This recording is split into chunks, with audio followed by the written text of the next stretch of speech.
This time it's the Triumph T140, the most controversial of all the Bonnevilles.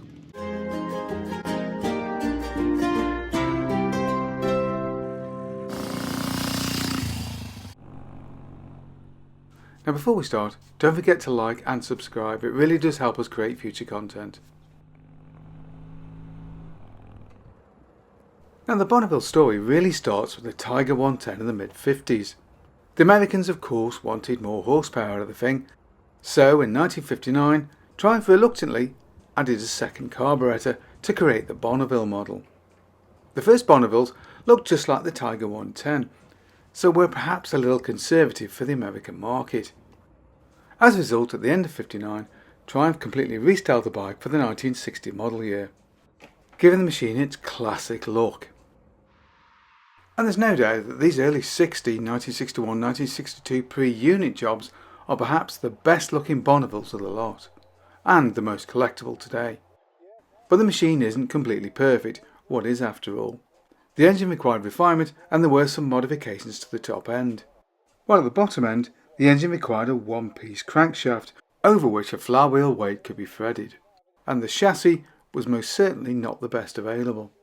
For 1963 the bike was completely redesigned, switching to unit construction, and the mag dyno setup was replaced by battery coil ignition to create the unit construction Bonneville, a machine which for many people reached its zenith in the 1968 model.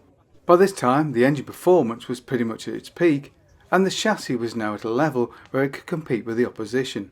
Consequently, this is the most collectible of all the unit construction Bonnevilles, and for many people you really should stop there, because after that date the machine begins to go downhill. But is that really a fair assessment? Are the later oil and frame jobs, and the T140 in particular, inferior to this true pinnacle of Bonneville development? Because it was in '68 that the BSA group began to synchronise some of its product development, with the BSA developed all-bearing frame now being modified to accept the Triumph engine, except things didn't go particularly well.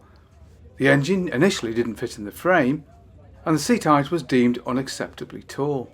Then there was the controversial gradual introduction of the conical hub, and the fact that a lot of people didn't like the styling of the new bike as much as they had the previous '69 and '68 models, although of course that's all a matter of perspective. But there was no denying that the 1971 Bonnevilles had got off to something of a rocky start. But the new T120 wouldn't sit at the top of the twin range for very long, because in 1973 it was joined by the T140 750. Although actually the first models off the line were actually of only 724 cc's. Carryover from the previous year's 650 with the directional indicators and the 5-speed gearbox. Although this was only an option on the 650, it was now a standard fit on the 750. But the conical hub brakes remained, as did the right foot gear change.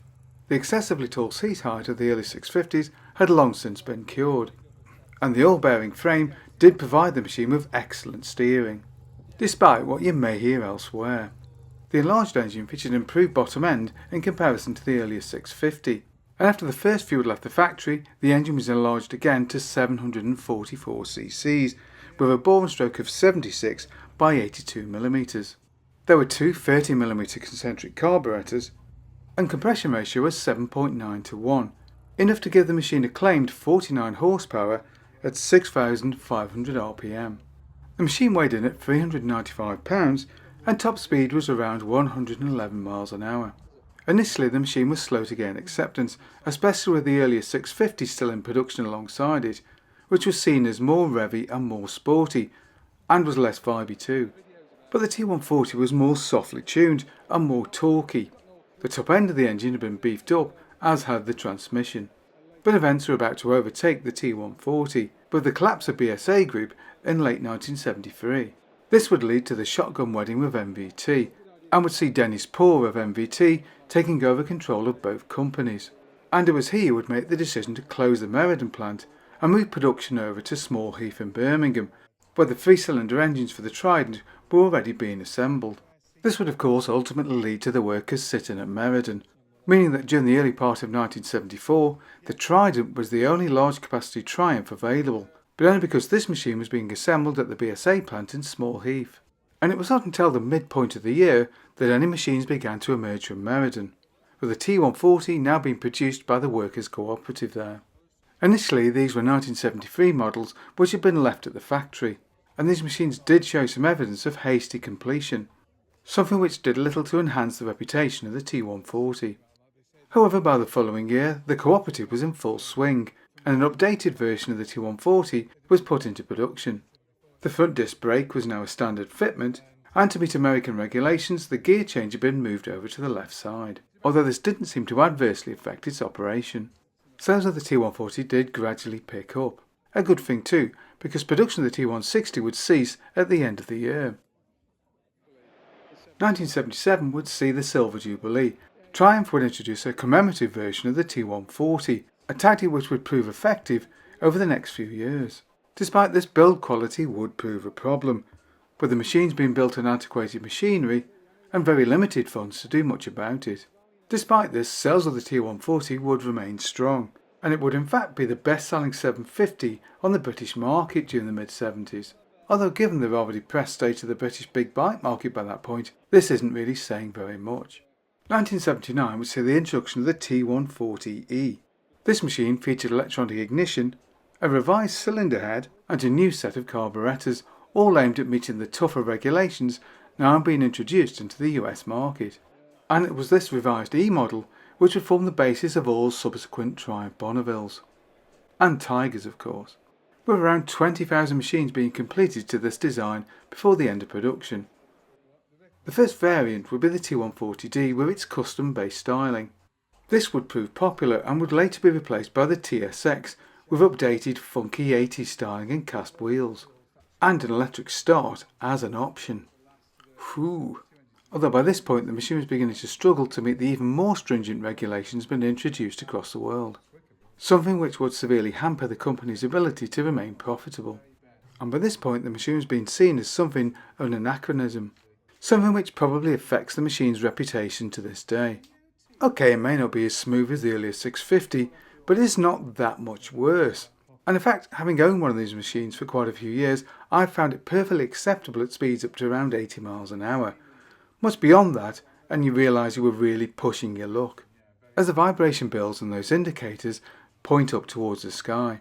But let's be honest here, the equivalent Harley Sportster of the period was much worse in fact, and the Bonneville at least was good around the twisties, and could claim a 5-speed transmission, something which didn't appear on the Sportsters for quite a few years afterwards.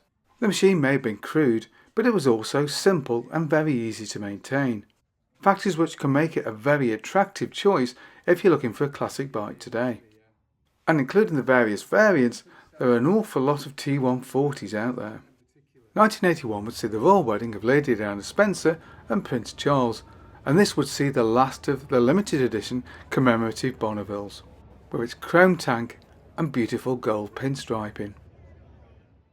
Another variant would see Triumph trying to cash in on the adventure market with the Tiger Trail 750. This machine owed more than a nod to the old 500 adventure of the early 70s, and was indeed quite capable off-road. But then as now, actual off-road ability isn't that important for the adventure machine, and the Tiger's low gearing made it something of a chore on open roads. Another variant would be the Executive. This featured luggage and a rather neat bikini fairing, and was the first Triumph model to feature an electric start. There would even be a very rare AV model. This would feature an isoelastic mounting system to isolate the engine vibration. Designed by Brian Jones and Bernard Hooper Engineering, this system would also be used on some police models. And as an interesting side note, after the collapse of the cooperative, Harley-Davidson would purchase the design and employ it on its latest Sportsters.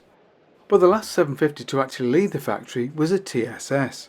This featured a 4-valve head designed by Westlake Engineering, and a revised crankshaft, which was stronger and helped to reduce vibration, although a small number of the TSSs were still fitted with the anti-vibration frame.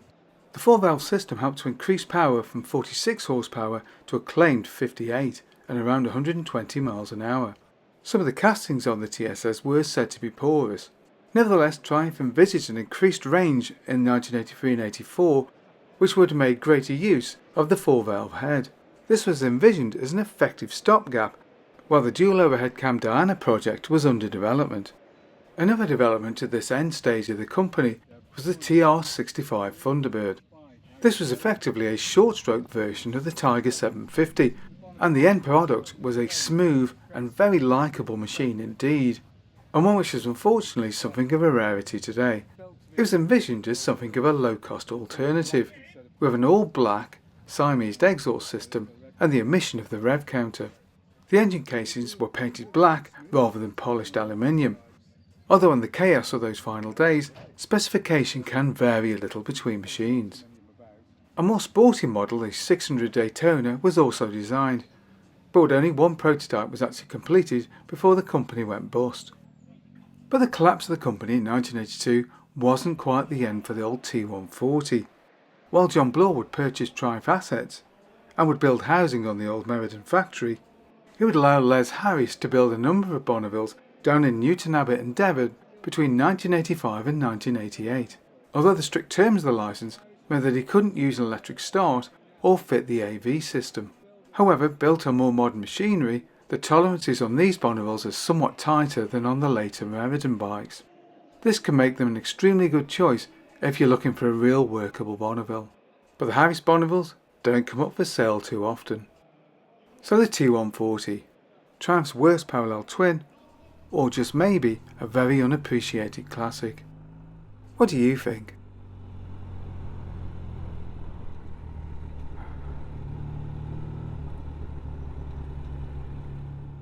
Whatever bikes or collections of bikes would you like to see us cover in a future video? Please let us know below. Hope you enjoyed that video. If you did, don't forget to like and subscribe, and of course, thank you very much for watching.